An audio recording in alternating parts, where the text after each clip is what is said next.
मानसिक रोग से पीड़ित 21 वर्षीय युवती शिल्पा का उपचार शुरू हो गया है। जिला परिषद अध्यक्ष नीलम कुमारी, पंचायत प्रधान राजकुमार और जिला प्रशासन के विशेष प्रयासों से शिल्पा को पंडित जवाहरलाल नेहरू मेडिकल कॉलेज चंबा में उपचार के लिए भर्ती करवाया गया है, जहां चिकित्सक शिल्पा की तबीयत पर पैनी नजर बनाए हुए हैं।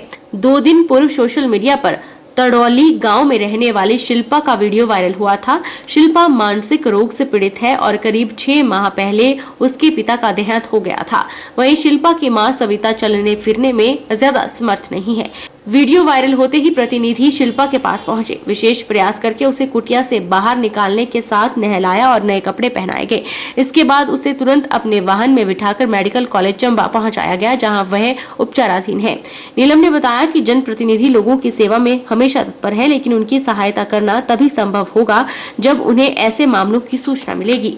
वहीं उपायुक्त चंबा अपूर्व देवगन ने कहा कि मामला ध्यान में आते ही शिल्पा को मेडिकल कॉलेज चंबा में भर्ती करवा दिया गया है। उसके ईसीजी और अल्ट्रासाउंड और स्वास्थ्य संबंधी विभिन्न परीक्षण करवाए जा रहे हैं। इसके बाद एमडी स्त्री रोग विशेषज्ञ और फिजियोथेरेपिस्ट द्वारा उसकी शारीरिक जांच की गई और प्रथम दृष्टया रिपोर्ट सामान्य पाई गई है। फिलहाल वह मेडिकल विशेषज्ञों की निगरानी में है। बच्ची को देखकर ऐसे लग रहा था कि सदियों से ना उसको नहाया गया था, ना बाहर निकाला गया था, ना उसको खाने को कुछ दिया गया था। और हमारी उसको देखकर रूह कांप गई, रोंगटे खड़े हो गए। उसके बाद हमें लगा कि इसको इमीडिएटली जो है पहले हॉस्पिटल ले जाए, क्योंकि इसको जो मेडिकल ट्रीटमेंट की जरूरत थी। और ये इसमें हमने कोई राजनीति नहीं देखी, इसमें हमने कोई जनप्रतिनिधि के नाते ह्यूमन बीइंग, एक इंसानियत के नाते हम लोगों को लगा कि जो है हमें वहां पहुंचना चाहिए। तो बच्ची की कंडीशन देख के लग रहा था कि बच्ची बहुत ही मेंटली डिस्टर्ब है और उसको बहुत केयर की जरूरत है। एक इतनी सी ईंट रखी गई थी जहां से उसको खाना दिया जा रहा था। उसके बाद उसको हमने प्रधान जी ने कहा कि ऐसे करते हैं कि इसके लिए, क्योंकि मैं उसको नहाने के लिए गई अंदर, मदर भी थी साथ में। मैंने कहा आप आओ, क्योंकि मदर है आप, तो बेटी शायद हम लोगों को नहीं पास आने दे। तो मैं उसकी मदर और एक हमारी आशा वर्कर थी साथ में, उसको भी मैंने बोल लिया कि आप आए। तो बेटी को जब नहाया तो लिटरली वो 2 दिन तक वैसी ही दिखती रही मुझे। उसके शरीर में ऐसे रैशेस पड़ गए हुए थे, जो खाती थी वो वहीं, वो मल मूत्र वहीं उसका शरीर से लगा हुआ था। तो बड़ी मुश्किल से उसको नहाया, नहाने के बावजूद निकल नहीं रहा था वो, ऐसे उसको स्किन में दर्द हो रहा था जब निकालने की कोशिश कर रहे थे। और उसके बाद फिर प्रधान जी से मैंने कहा कि बेटी के पास तो कपड़े भी नहीं, इसको नहा रही थी। तो इन्होंने कहा आप टेंशन डाले, मैं ऐसे करता हूँ कि इसके लिए नए कपड़े लेके आता हूँ। प्रधान जी उसी टाइम गए, नए कपड़े, गर्म कपड़े, उसके लिए कुछ भी नहीं था, क्योंकि मदर का कहना था पहनती नहीं है। बट अगर पहनती नहीं, इसका मतलब ये नहीं कि हम उसको ठंड में मरने के लिए छोड़ दें। तो ये मैं जो गर्म कपड़े लेकर आए, चप्पल लेके आए, उसके लिए पहनने को भी कुछ नहीं था।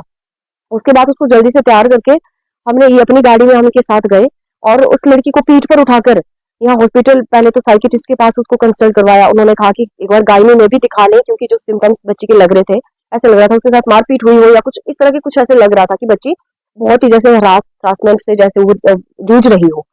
तो उसके बाद उसको फिर जैसे ही हमने हॉस्पिटल में इमरजेंसी में उसको शिफ्ट वो करवा दिया, एडमिट करवा दिया। उसके ट्रीटमेंट के लिए एमएस डॉक्टर से बात हुई मेरी, वो डॉक्टर्स की टीम उसके साथ लग गई। उसके बाद जो भी बच्ची का एकोमोडेशन का काम था, रहना खाना, वो प्रधान जी ने खुद आगे आकर अपनी पॉकेट से उसको उसके लिए जो भी था, जो भी खर्चा वहां पर हो रहा था उन्होंने किया। और हम साथ रहे वहां, बच्ची के लिए जो भी भागदौड़ करनी पड़ी। मेरी एसीजीएम सर से पर्सनली बात हुई, पहले मैंने उन्हीं को कॉल किया, क्योंकि कानून को साथ लेकर मुझे ऐसे लग रहा था इसमें चलना जरूरी है। और जितना मेंटल हेल्थ एक्ट कहता है कि इस तरह के अगर केस आए सामने, तो इसमें मेंटल हेल्थ एक्ट में प्रोविजन है कि 2 जो लेडी कांस्टेबल पुलिस या फिर होमगार्ड वाली लेडीज और ऐसे के मेंटल जो केसेस होते हैं ना, ऐसे पेशेंट के साथ उनकी ड्यूटी लगा दी जाती है। और ये थ्रू कोर्ट जो है केस वो आगे जाता है, रेफरल होता है। और इसमें एसएचओ की एक रिपोर्ट लगती है, ये हॉस्पिटल की तरफ से मेडिकल एक रिपोर्ट लगती है। जैसे ही मैटर उसके बाद आगे जाएगा, बच्चे को जो है उसको आगे जो रिहैबिलिटेशन सेंटर है वहां पर शिफ्ट किया जाएगा। ताकि मैंने उसको पूछा कि आपने कभी प्रधान जी से बात की, इनको आप पहचानते हैं? तो उसका कहना था कि नहीं।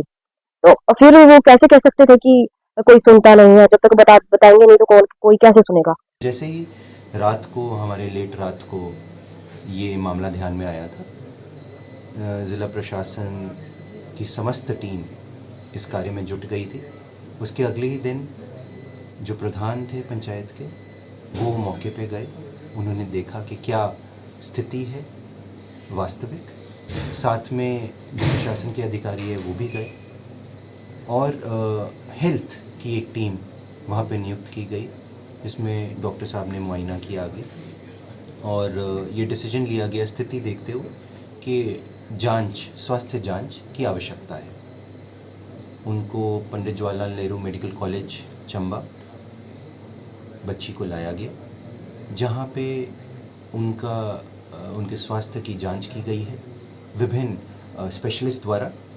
साथ में अभी भी साइकेट्री वार्ड में बच्ची है, जहाँ पे उनका ट्रीटमेंट चल रहा है और आने वाले समय में भी जो इसके नतीजे निकलेंगे ट्रीटमेंट के, उसके मुझे पूरा भरोसा है कि हमारा स्वास्थ्य विभाग, जो हमारा मेडिकल कॉलेज की टीम है, वो इसमें पूरा भरपूर कार्य करेगी।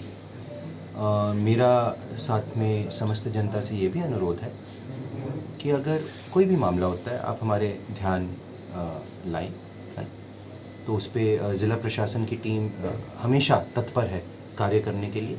समस्त विभाग, समस्त कार्य हमारे कर्मचारी अधिकारी कार्य कर रहे हैं, दिन रात एक करके कार्य कर रहे हैं, तो उसको बिना किसी की प्राइवेसी डिस्टर्ब किए हुए हमें बताएं, ताकि हम उस पर आगे जो उनके भले के लिए जो कार्य करा जाना है किसी भी विभाग द्वारा वो करें।